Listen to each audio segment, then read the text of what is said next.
Bonsoir. La Croix-Rouge fait le vœu de poursuivre ses actions humanitaires avec plus d'engagement. L'institution existe depuis 1963 et cette journée mondiale a une saveur toute particulière. Saponification à Bofa, un groupement féminin réalise des chiffres intéressants, 50 morceaux de savon par jour et une existence à l'abri des besoins. Immersion ce soir au cœur de cette entreprise. Et puis la COBAG en assemblée générale ce samedi, la coordination de la Basse-Guinée affûte ses armes pour la prochaine présidentielle. Voilà pour les titres. Madame, Messieurs, bonsoir et bienvenue dans cette édition d'information. Le président de la République à Kankan depuis cet après-midi en séjour pour échanger avec les populations à la base. Le président Alpha Condé promet la relance rapide de l'usine de fruits et le renforcement de la capacité de production du projet coton. Il a par ailleurs insisté sur la formation professionnelle, compte rendu à suivre demain avec Ibrahim Keïta, demain, pendant que le président de la République sera à Sigiri.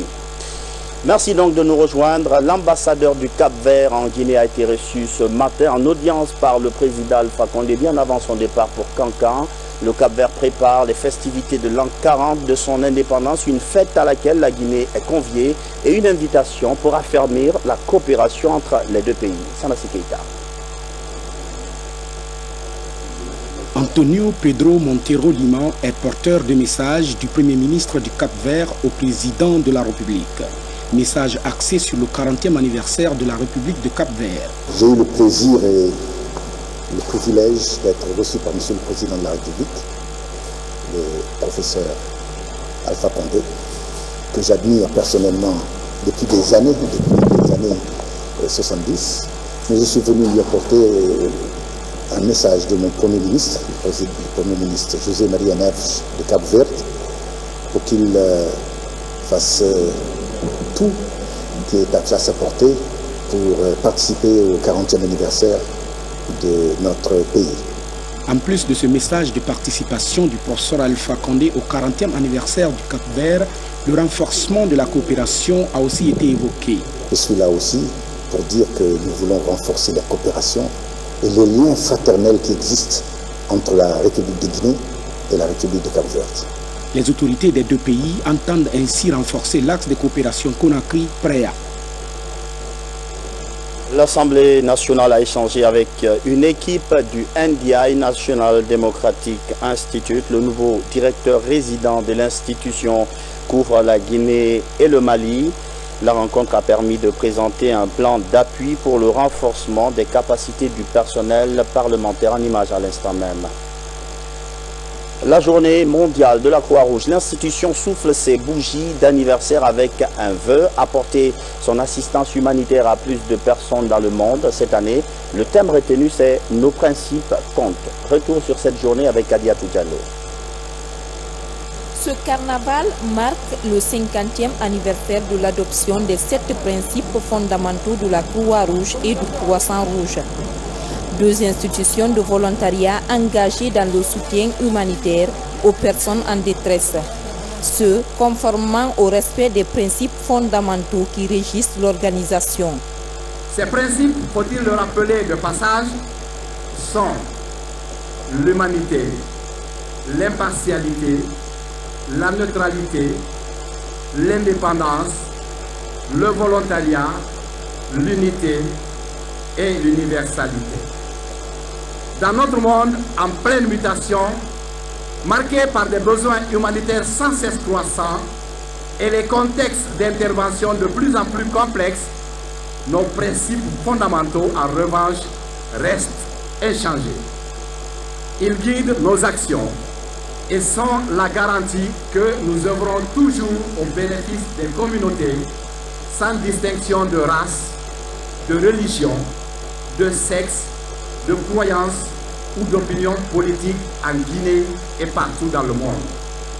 En cette année, encore malheureusement marquée par l'épidémie de fièvre hémorragique à virus Ebola dans la sous-région, l'action du mouvement de la Croix-Rouge offre plus que jamais des illustrations du respect fidèle des principes fondamentaux. Pour vaincre l'épidémie à virus Ebola en Guinée, la Croix-Rouge a formé plus de 2600 volontaires. Ils sont chargés de la surveillance des personnes contacts et les enterrements sécurisés. À travers ces scènes théâtrales, la Croix-Rouge montre les difficultés rencontrées dans les zones touchées par la maladie. Leur effort est salué par le gouvernement guinéen. Malgré les difficultés que la Croix-Rouge rencontre sur le terrain, l'incompréhension entre la Croix-Rouge et les populations, la Croix-Rouge est restée persévérante, la Croix-Rouge est restée constante sur le terrain. Donc ce sont des sentiments de satisfaction. La Croix-Rouge, c'est une institution, je l'ai dit tantôt, qui aide à sensibiliser les populations pour leur faire croire que le virus Ebola est une réalité. Donc, je demande à toutes les populations de leur faciliter la tâche sur le terrain. La Croix-Rouge guinéenne est mise en place en janvier 1986. Depuis, cette institution œuvre auprès des autorités sanitaires guinéennes dans l'amélioration des soins de santé primaires de la population. Au compte de cette amélioration des soins primaires, il y a la lutte contre Ebola. La Guinée est toujours soutenue par ses partenaires. Le roi du Maroc, Sa Majesté Mohamed VI, offre un important lot de médicaments. Le don vient soutenir la prise en charge des malades d'Ebola dans les centres de traitement. Il s'agit d'une nouvelle assistance marocaine de grande envergure. C'est un reportage signé Mamadi Terna Kamisoko. C'est une contribution personnelle du roi marocain Mohamed VI, un important lot de médicaments destinés à la lutte contre l'épidémie d'Ebola qui a endeuillé plusieurs familles en Guinée. J'aurai l'insigne honneur de remettre ce jour donc, le don de Sa Majesté le Roi qui se matérialise actuellement par une quantité reçue actuellement de plus de 15 tonnes de produits urgents et nécessaires, comme nous avons vu avec Monsieur le ministre de la Santé. Donc je voudrais conclure et ne pas être trop long en vous disant que le Royaume du Maroc est toujours aux côtés de la Guinée. Ce geste s'ajoute à d'autres assistances que le Maroc a offertes à la Guinée. Le pays a toujours maintenu la ligne aérienne Conakry-Rabat. Il y a quelques mois, une brigade médicale marocaine a assuré le soin à 2000 Guinéens. La Guinée n'oubliera pas ses bons amis, dit le ministre de la Coopération internationale. Cette assistance témoigne de l'excellence des relations d'amitié et de coopération existantes entre nos deux pays depuis plusieurs décennies. Ce geste ainsi que d'autres constitue la preuve tangible de l'intérêt tout particulier que Sa Majesté le roi du Maroc, qui lui assiste, accorde au bien-être des populations guinéennes. Toutes les fois que nous avons émis le besoin, le souhait de quoi que ce soit en termes d'équipement, en termes d'appui, le Maroc a toujours répondu présent. Présent à temps. Présent en offrant tout ce que nous demandions, voire même plus. Ce lot de médicaments est acquis au moment où de progrès énormes sont en train d'être faits contre Ebola. Forêt-Caria, qui constitue la dernière poche, est au centre de toutes les initiatives des ripostes. Comment apporter un meilleur suivi aux personnes ayant été en contact avec des malades d'Ebola? Une interrogation à laquelle s'intéresse la société civile guinéenne. Plusieurs jeunes de cette institution sont mobilisés pour poursuivre la sensibilisation sur les enjeux liés à l'éradication de l'épidémie. Reportage Guénab Barou. Mobilisation des acteurs de la société civile pour le suivi des personnes en contact avec des malades ou suspects d'Ebola. Les chiffres officiels font état de 8 cas confirmés dans le pays, 11 malades et 3 suspects. La société civile s'organise pour mettre fin à certaines réticences en vue de contenir l'épidémie. C'est d'abord de dire aux populations qu'il faut accepter les mesures, les consignes de sécurité sanitaire pour permettre de réduire la chaîne de contamination. Les acteurs de première ligne dans la riposte à la maladie estiment que l'épidémie est sous contrôle pendant que la vigilance dans la prévention du virus faiblit dans le pays. Des dizaines d'organisations de la société civile s'impliquent dans la sensibilisation sur les actions de prévention d'Ebola. L'objectif étant de vaincre des préjugés qui ralentissent l'éradication du virus Ebola dans certaines communautés. C'est aussi pour nous faire en sorte que la réticence qu'on constate aujourd'hui puisse être partagée avec des associations pour qu'elles puissent s'engager davantage sur la lutte contre Ebola. Plus de 300 associations de jeunes de la société civile représentées à cette rencontre échangent leurs expériences dans la riposte à Ebola. La synergie devrait permettre de mener une campagne de sensibilisation de proximité dans les communautés ciblées en vue de maîtriser la chaîne de contamination du virus Ebola. C'est dire dans nos langues vernaculaires, avec des messages assez clairs, que Ebola, on n'en a pas fini avec. Il ne faut pas baisser la vigilance.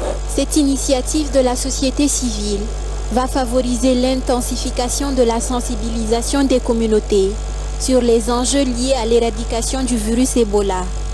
L'épidémie dans le pays depuis plus d'un an a causé la mort de 2383 personnes, selon la Coordination nationale de lutte contre Ebola.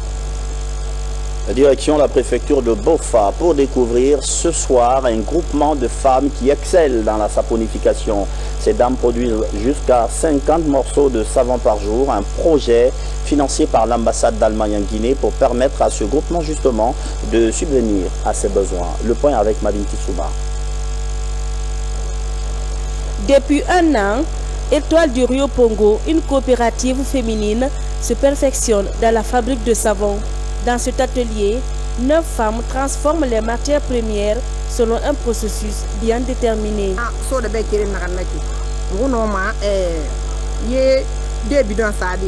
Nous mélangeons un sac de soude caustique avec 2 bidons d'eau chaude. Quand le mélange se refroidit, nous ajoutons du parfum ainsi que d'autres ingrédients. Nous produisons 50 morceaux de savon par jour.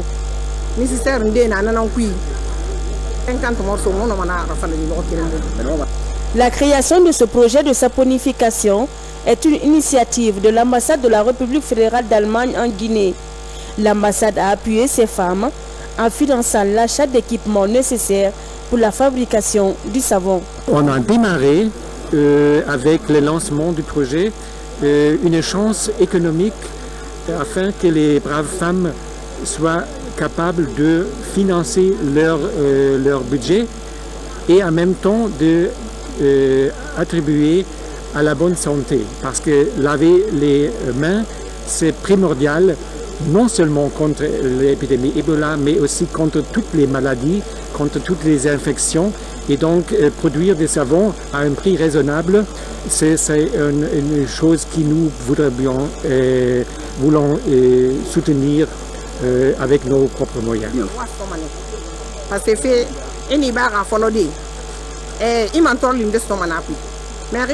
Nous sommes confrontés à des difficultés, mais avec du courage, nous arrivons à joindre les deux bouts. Nous sommes très contentes de l'aide des Allemands, puisque nous et notre préfecture, nous bénéficions de ce projet. Le savon produit par la coopérative Étoile du Rio Pongo est commercialisé dans les marchés de la préfecture de Bofa. Le défi pour ces femmes est de produire plus et d'écouler ce produit hygiénique sur l'ensemble du territoire national. Cap sur Kankan et Farana, où des femmes, puisqu'on parle d'elles, bénéficient des avantages du projet Filets sociaux. 800 bénéficiaires directs ont vu leurs revenus nettement améliorés. Elles sont surtout contentes d'avoir pris part à un vaste programme d'assainissement de leur localité. Une mission de supervision du projet rentre d'un séjour de travail dans les deux préfectures. Mohamed Kamara. Outre les jeunes, le projet Filets sociaux implique aussi des milliers de femmes vulnérables qui sont la cible du ministère de l'Action sociale. C'est pour comprendre comment ces femmes ont bénéficié de l'avantage de la première phase du projet Filets sociaux dans sa composante des travaux de haute intensité de main-d'œuvre qu'une mission du département en charge des femmes s'est rendue dans les préfectures de Kankan et Farana. Dans ces deux localités de la Haute-Guinée, près de 800 femmes ont participé à l'exécution du dit projet. Rien que pour la région de Farana, c'est encore 330 femmes qui ont été utilisées pour 346 500 000 francs. Ça veut dire que le projet répond parfaitement aux attentes du gouvernement, notamment du ministère de l'Action sociale, qui voulait que les femmes soient énormément impliquées dans la mise en œuvre. Moi, j'étais à Tonkolonko pour le curage et le nettoyage du cours d'eau de Tonkolonko et les voiries urbaines du quartier Mosquée. Ça s'est très bien passé. Ce projet du gouvernement financé par la Banque mondiale vise à améliorer la situation financière des femmes vulnérables en échange à leur participation aux efforts d'assainissement des rues et le curage des caniveaux. En écoutant les femmes, c'est une satisfaction morale et réelle que je ressens. Ça me réconforte dans la mesure où nous devons lancer la deuxième phase qui est le cash transfert qui va toucher 3200 femmes à Kankan. En attendant le démarrage de la seconde phase du projet dans les mois à venir, les femmes de ces deux préfectures, à travers leur organisation antérieure, continuent à assainir bénévolement leur environnement.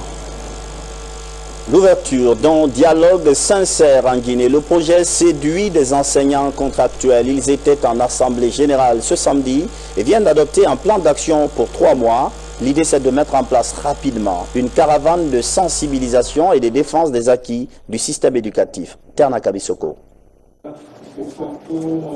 Ils sont quelques 2500 jeunes enseignants contractuels qui offrent leurs services dans les différents établissements d'enseignement du pays. Ces éducateurs réunis au sein de l'Alliance nationale des jeunes pour Alpha 2015, NAJA, discutent de leur apport au processus de développement socio-économique du pays.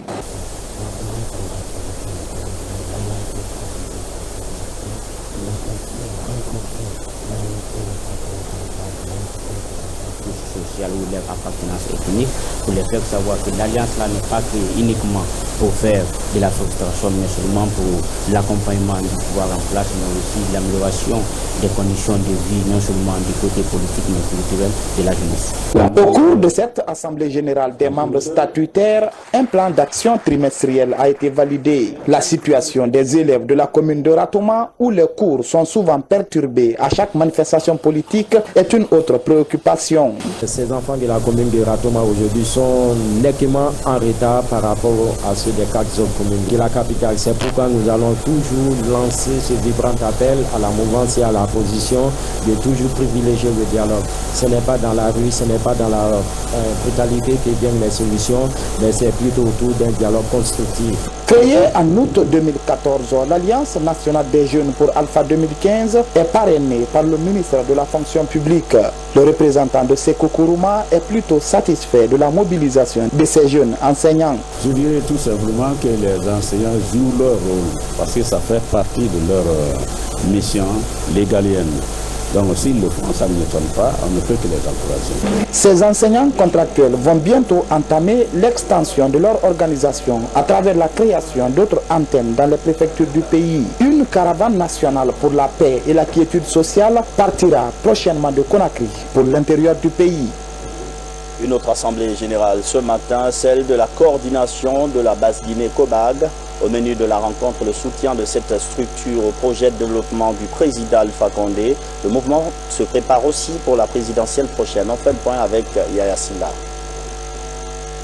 Cette assemblée générale de la coordination de la Basse-Guinée a réuni les membres des 5 communes de la capitale. Objectif, réitérer le soutien de la Basse-Guinée au professeur Alpha Condé, président de la République. La rencontre se situe dans le cadre d'une série de mobilisations afin de remercier et d'encourager le président de la République à poursuivre le combat pour le développement de la Guinée. Le comité d'orientation de la Basse-Guinée a fait une grande mobilisation aujourd'hui pour prouver au monde, à l'opinion nationale, que la Basse-Guinée est derrière le professeur Alpha Condé. Ça, c'est un démenti cinglant à une certaine déclaration qui a été diffusée cette semaine pour dire que la Basse-Guinée n'était pas derrière le professeur Alpha Condé. Mais ceux qui sont au palais aujourd'hui comprennent et ont vu que toute la Basse-Guinée se mobilise derrière le professeur Alpha Condé. Les élections vont se passer au niveau de la Basse-Guinée avec, disons, dans l'enthousiasme et dans la fraternité. Nous allons passer pour sensibiliser toute la population avec la sérénité pour que l'élection se passe sans heurts. Nous sommes engagés derrière un idéal. C'est l'idéal de la construction de notre pays. Je profite de l'occasion pour féliciter la COBAG, mais aussi lancer un appel à l'ensemble des Guinéens, surtout la classe politique, sociale et économique, pour prôner la paix, le dialogue. La Basse-Guinée est le creuset de la République de Guinée. Ici, il n'y a pas d'ethnie, il n'y a pas de région. Nous considérons que c'est la Guinée qui est représentée en Basse-Guinée. Raison pour laquelle nous considérons que le professeur Alpha Condé est le candidat naturel de tous les Guinéens. Mais, puisque nous devons respecter la Constitution, il sera présenté par le RPG Arc-en-Ciel, mais d'ores et déjà, nous voulons que l'opinion comprenne, que ce soit sur le plan national ou international, que M. Alpha Condé est notre candidat le 11 octobre 2015. La COBAG, l'association d'appui aux partis majoritaires, entend fédérer l'ensemble des associations de soutien au professeur Alpha Condé. On retourne à Farana pour parler paix cette fois-ci. Le ministre de l'Hôtellerie rentre de la localité. Il a mis son séjour à profit pour inviter les braves citoyens à promouvoir la paix et à cultiver l'unité nationale. En retour, il a reçu des engagements fermes dans ce sens. Explication, Abdulaziz Baldé, Bernard Tenguino. Située à plus de 500 km de la capitale, la préfecture de Farana amorce peu à peu son développement.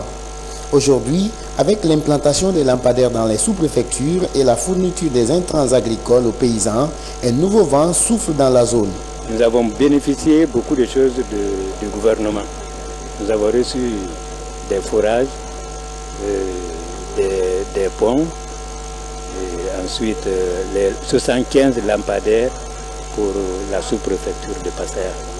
Et surtout, en aidant aussi les agriculteurs, nous avons reçu des entrants par rapport à ça, des engrais, des herbicides pour les agriculteurs. Vraiment, ça c'est déjà un grand pas dans le développement économique de notre sous-préfecture. En fin de séjour dans le Sankara, cette délégation, conduite par le ministre en charge du tourisme et parrain politique de la préfecture, vient de sillonner plusieurs localités. Objectif, sensibiliser la population à la promotion de la paix et la cohésion sociale. À Beléa et Toumania, tout comme à Passaya et Bendou, les populations renouvellent leur soutien au parti présidentiel. Ici à Farana, nous sommes très contents des réalisations du professeur Alpha Condé. Ce que nous avons vu aujourd'hui nous rassure à plus d'un titre. À Farana, on n'a pas besoin de campagne. Dans les sous-préfectures, dans les districts, partout où nous avions passé, c'est la gaieté, c'est la joie et c'est la confiance surtout. Parce qu'il faut réélire quelqu'un en qui on a confiance. Et on a confiance au professeur Alpha Condé. Autre constat, la forte adhésion des populations aux opérations de révision des listes électorales. Une mobilisation dont se félicite le chef de mission. Nous sommes satisfaits. Nous retournons à Conakry avec une grande satisfaction parce que nous avons constaté par-ci et par-là que les gens n'attendaient que cela pour réellement véhiculer le message du président de la République, les messages du professeur Alpha Condé. Surtout encore que les populations à Farana n'ont pas de mots à dire. Nous avons vu l'afflux même que la population a fait dans les différents points de révision des listes électorales, c'est-à-dire le recensement. Ils ont adhéré aussi. Ceux qui ne sont pas recensés se sont fait recenser. Ce rassemblement à la Maison des Jeunes de Farana a permis de présenter quelques acquis de la Troisième République. Autant de réalisations que la population promet de préserver jalousement. C'est un homme engagé, dévoué à fond dans tout ce qu'il fait. Il vient d'annoncer sa candidature au cours d'un point de presse. Il veut devenir président.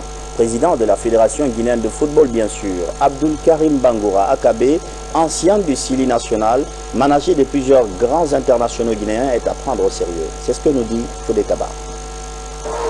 À 3 mois de la tenue du congrès électif de la Fédération guinéenne de football, un ancien joueur de Sili national affiche ses ambitions.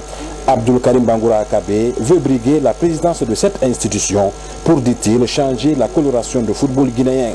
Sa rencontre ce matin avec la presse était l'occasion non seulement pour lui d'annoncer sa candidature, mais aussi et surtout d'étaler ses ambitieux projets. Abdul Karim Bangoura se porte candidat à la FEDIFOOT. À cette occasion, on pourrait m'avancer qu'il faut démêler l'écheveau de mon programme.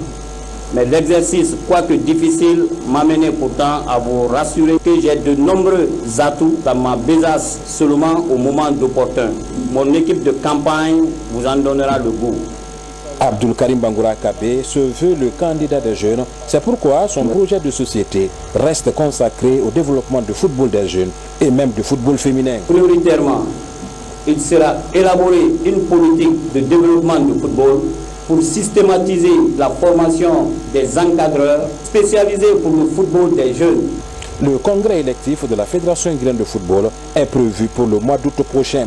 Mais déjà, Akabé bénéficie du soutien de ses anciens coéquipiers, même si ceux-ci ne sont pas des membres statutaires. Aujourd'hui, le moment est venu qu'on soit ambitieux. Et aujourd'hui, au nom de mes amis, même si nos voix ne comptent pas, parce que nous ne sommes pas des votants et des électeurs, nous nous souhaitons bonne chance. Akabé fait partie de cette génération dorée du Syrie national de Guinée des années 90. Son ambition pour briguer la présidence de la fédération sonne pour lui comme un glas pour mettre fin à l'amateurisme qui caractérise selon lui le football guinéen. En attendant de connaître les autres candidats outre que Super V, président sortant, l'on peut dire que la campagne ne fait que commencer. L'ouvrage a coûté plus d'1 milliard de francs guinéens, mais ce n'est jamais assez pour construire une maison des dieux. Deux fils de Dabola viennent de réaliser leur rêve, doter leur préfecture natale d'une grande mosquée. L'inauguration est récente et elle a été présidée par la Ligue islamique nationale. Karim Kamara. Dans la sous-préfecture de Kankama, préfecture de Dabola. En ce jour de vendredi, ses habitants sont tous à leur joie pour rallier leur nouvelle mosquée. Le lieu de culte est porté sur les fonds baptismaux en présence de nombreux fidèles musulmans venus des villages voisins. C'est une mosquée construite des deniers propres de deux fils de la localité.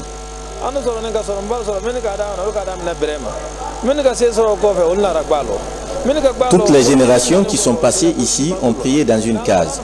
Maintenant que certains enfants ont les moyens de construire une mosquée moderne, on se doit de le faire.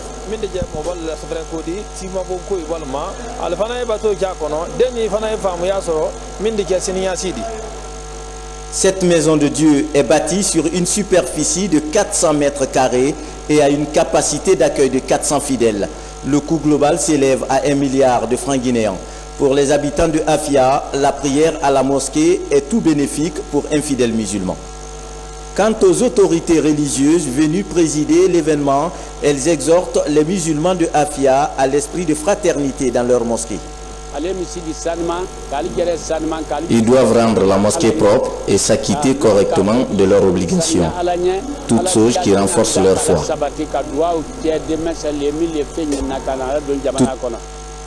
La cité de Afia a été fondée en 1870 par l'érudit Alpha Lassami Kaba.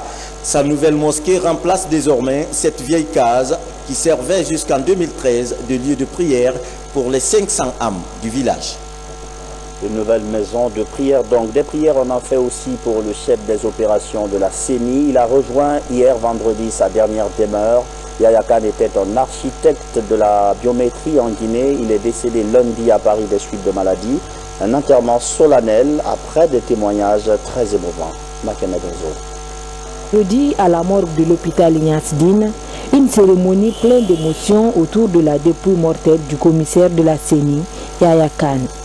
Parents, amis, membres du gouvernement et collaborateurs de la CENI étaient fortement mobilisés pour rendre un dernier hommage à ce grand homme qui a marqué, de par ses œuvres, la République. Jusque sur ton lit de mort, tes pensées allaient à ton institution, à ton travail, à tes collègues, c'est-à-dire au service des autres. Tu trépignais à l'idée de revenir rapidement reprendre ta place parmi nous. Mais Dieu est plus fort. Tu nous manqueras, Yaya. L'histoire retiendra de lui qu'il a fait don de sa personne à sa nation et qu'il n'a ménagé ni son esprit, ni son corps pour servir ses semblables et défendre avec honneur et dignité les attributs essentiels des multiples fonctions qu'il a exercées. Au-delà de l'humanisme souligné par ses différents commissaires, le professionnalisme dont a fait montre Yahya Kane durant sa vie n'a pas été occulté. Unanimement, tous les collaborateurs ont insisté sur les compétences de cet expert. Le RPG Arc-en-Ciel tient par ma voix d'abord à exprimer à la famille du défunt et à ses proches collaborateurs et à l'ensemble du peuple de Guinée ses sincères condoléances. Le président de la République, le professeur Alpha Condé, nous charge en son nom personnel, au nom de son Premier ministre et de l'ensemble des membres du gouvernement, de venir compatir aux douleurs des proches de mon frère Kane. À titre posthume, un diplôme Bridge a été décerné aux défunts. Tout un réconfort pour la famille. Je voudrais ici, au nom de ma petite sœur Wendy et de mon petit frère Yann, au nom de la famille Kane au Mali et en Guinée, ainsi qu'à celui de tous les parents, amis et connaissances de l'illustre disparu, partout à travers le monde, exprimer notre profonde gratitude et adresser nos sincères remerciements à son Excellence le Président de la République de Guinée, à tout le gouvernement de la République de Guinée, sans oublier la CENI. Du palais, direction Grande Mosquée Faïsal de Conakry, où le corps du défunt a été admis. Des prières et des bénédictions ont été dites pour le repos de l'âme de l'illustre disparu, qui repose désormais au cimetière de Cameroun. Un grand guerrier pour lequel, hélas, l'heure du grand repos a sonné. Fini cette édition, merci de l'avoir suivi, bonsoir.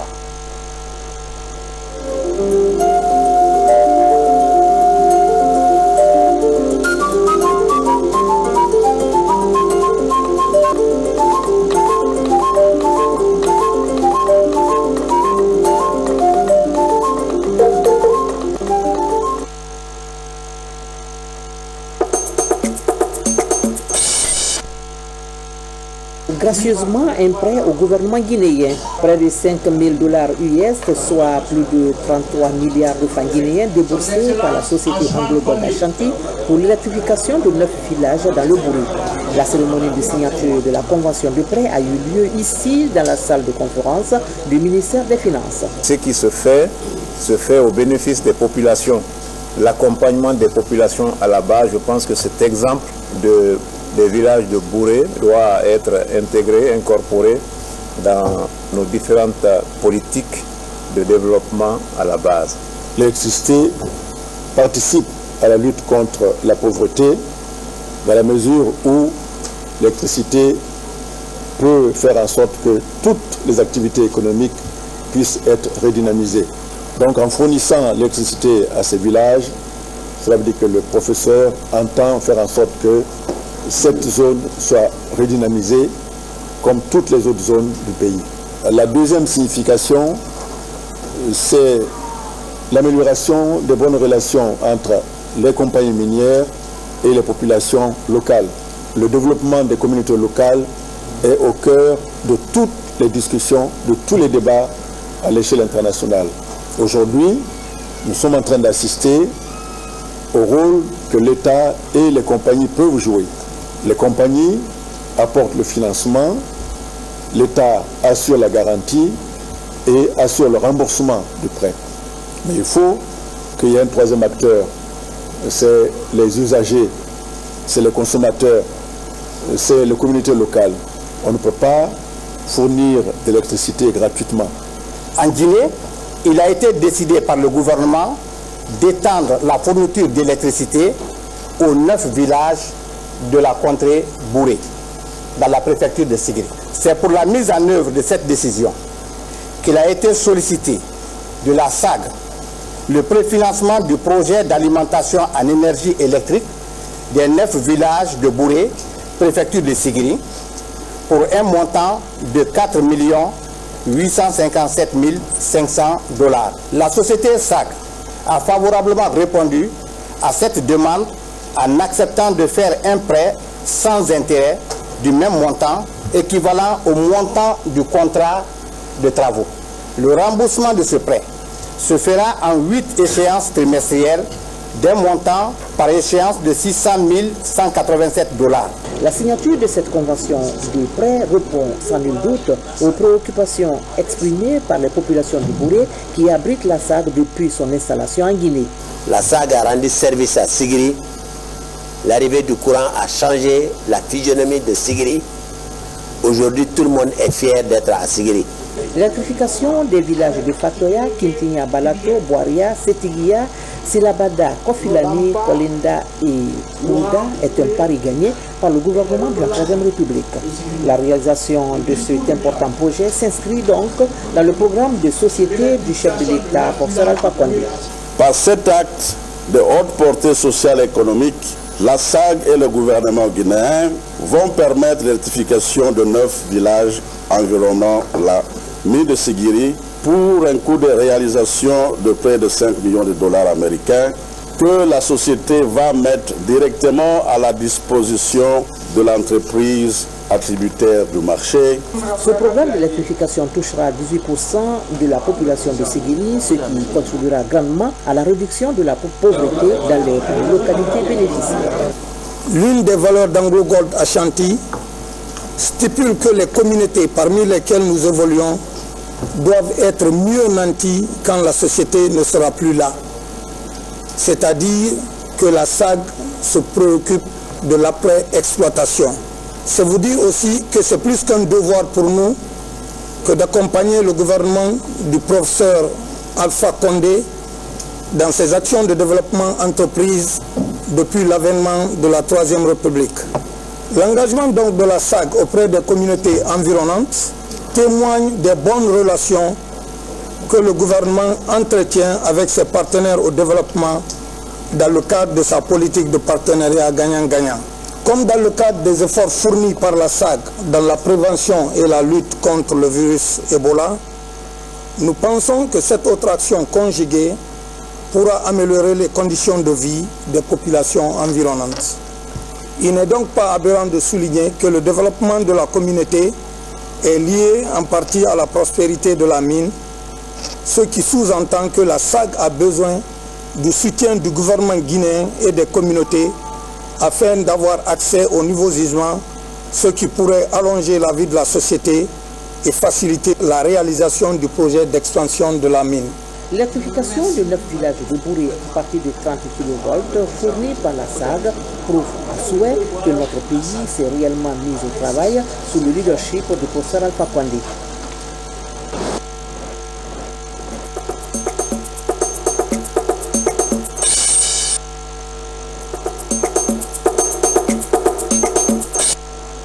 En procédant à la mise en service de ces nouveaux camions-citernes à eau, la Société des eaux de Guinée a remis également des attestations et permis de conduire à 54 chauffeurs.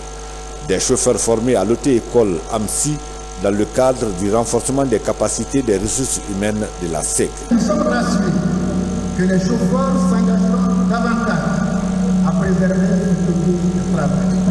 Ces chauffeurs devront conduire les camions-citernes destinés à desservir les zones en hauteur qui sont en difficulté d'eau potable. Nous remercions son Excellence, le professeur Alpha Condé, d'encourager ces initiatives privées et remercier l'État du Japon de nous avoir fait des dons de ces citernes. Je lance un appel solennel aux jeunes, aux femmes de prendre soin de ces citernes, car ces citernes nous appartiennent.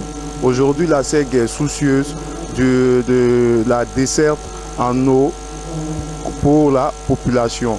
Donc j'appelle toujours aux amis de ne pas casser ces citernes. Ces citernes sont à nous. C'est pour le bien-être de nos mamans et pour que ça puisse aider aussi les mosquées à pouvoir faire des ablutions. C'est la première fois qu'une telle formation se réalise au sein de notre société SEC.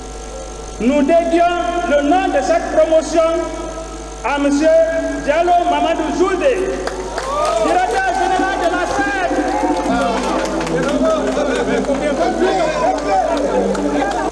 Le chef de l'État a bien voulu mettre ces 10 camions-citernes à votre disposition, vous les paisibles populations, au nom de l'ensemble des travailleurs de la SEC, au nom de mon chef de département, nous la remercions très sincèrement pour cette marque de confiance. Ces camions-citernes qui vont alimenter les bonnes fontaines en cours de construction ou déjà construites dans la plupart des quartiers vont vous desservir, vont vous donner de l'eau, vont contribuer à votre équilibre social en attendant l'achèvement de toutes les actions en cours. Ce n'est pas la parfaite solution, mais c'est le meilleur palliatif pour vous permettre d'avoir un peu plus d'eau. Sans eau, pas de vie. C'est pourquoi, tout de suite, vous avez entendu les propos du représentant de la jeunesse qui s'est engagé à travers tous leurs collègues à protéger les véhicules camions-citernes alimentaires qui vont entrer en circulation à partir de tout de suite. Ces camions vous appartiennent, ces camions sont à vous. Quelles que soient les turbulences, quels que soient les problèmes, ces camions doivent être traités de la même façon qu'une ambulance. Donc, je vous demande, paisible population du Hamdallah, Bambeto, Koza, etc., de protéger avec nous ces camions-citernes alimentaires. Nous, de notre côté, nous créerons toutes les conditions pour leur bon fonctionnement en votre faveur. C'est en votre présence ici que le directeur de l'auto-école AMSI a présenté le niveau et la qualité des formations pour 54 chauffeurs que nous allons engager, que nous avons déjà engagés d'ailleurs, pour l'utilisation non seulement des camions-citernes livrés, mais des 20 autres qui sont en cours d'être livrés. Une fois encore, au nom de l'ensemble des travailleurs de la SEC, nous exprimons toute notre reconnaissance au chef de l'État, le professeur Alpha Condé, pour cet appui inestimable. Et nous lui garantissons que nous userons de tout notre savoir, de toute notre énergie pour rendre la population heureuse en matière d'alimentation en eau potable. De très grandes actions sont en cours, mais puisqu'on ne va pas attendre leur achèvement pour donner de l'eau, en attendant leur achèvement, ces camions vont rentrer en circulation et ils vont trouver d'autres camions déjà en circulation pour votre bien-être. Le directeur général de la Société des eaux de Guinée a invité également les chauffeurs à mettre leurs connaissances au service exclusif de la société afin de la rendre forte et crédible.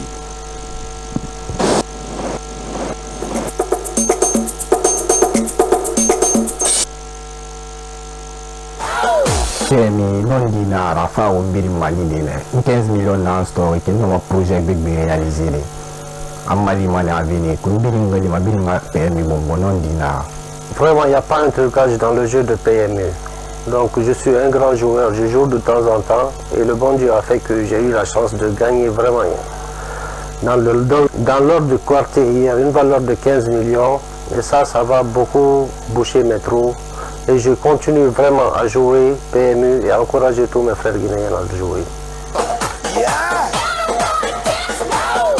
Bonsoir à toutes et à tous et encore merci de nous préférer. Le tiercé multi de ce samedi va réunir 14 nouveaux concurrents sur l'hippodrome de Vincennes. C'est une course appelée dont la distance à parcourir est de 2700 mètres sur grande piste. C'est parti. Un bon départ du favori Tornado Bello, très bon départ pour Villeroy, bon départ aussi pour Triskel Pacha, Séduisant Fouto est là tout près, avec Sometime également, on a pas mal de chevaux en vue aux avant-postes. À s'installer au commandement devant Villeroy. Et le favori qui va prendre ses responsabilités aujourd'hui, Tornado Bello, le 13 qui s'installe tête et corde. Dans son dos il y a Villeroy, c'est le numéro 11. À l'extérieur se rapproche Sometime, lancé par Gabriel, le starter de Rib également.